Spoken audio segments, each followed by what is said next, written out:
పళ్ళిచ్చే చెట్టుకే రాళ్ళ దెబ్బలు పడతాయి. అట్లాగే పని చేసేటటువంటి మంత్రినే ప్రశ్నిస్తూ ఉంటారు, అడుగుతూ ఉంటారు.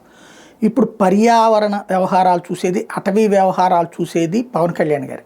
ఇప్పుడు ఆయనకి కొన్ని పరీక్షలు, ఆయన చాలా కష్టపడి ప్లాన్ చేస్తున్నారు పర్యావరణాన్ని నాశనం కాకుండా చేసేటటువంటి ప్రయత్నాలు. అయితే ఒక్క జనవరిలో 3085 తాబేళ్లు చచ్చిపోయినాయి. గుడ్లు పెట్టే దశలో వేల సంఖ్యలో చచ్చిపోతున్నాయి. సంతానోత్పత్తి మీద పెను ప్రభావం చూపెడుతుంది. బాపట్ల 529, విజయనగరంలో 501, ప్రకాశంలో 453, శ్రీకాకుళంలో 363, కృష్ణాలో 334, కాకినాడలో 220, అనకాపల్లిలో 202, పొట్టి శ్రీరాములు నెల్లూరులో 192, విశాఖపట్నం 146, తిరుపతి 145.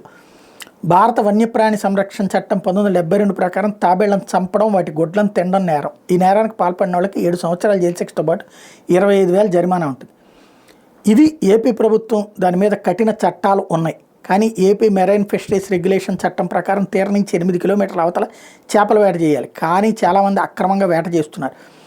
ఇది తాజాగా ట్రీ ఫౌండేషన్, ఈ సర్వే చేసినటువంటి ట్రీ ఫౌండేషన్ వ్యవస్థాపకురాలు సుప్రజ చెప్తున్నది. ప్రధానంగా తమిళనాడు, ఆంధ్రప్రదేశ్లో మచిలీపట్నం, కాకినాడ, విశాఖపట్నం ప్రాంతాలకు చెందిన మరబోట్లు ఈ అతిక్రమణలకు పాల్పడుతున్నాయి. మరో సంప్రదాయ వలల స్థానంలో ప్రమాదకర వలల్ని వాడుతున్నారు.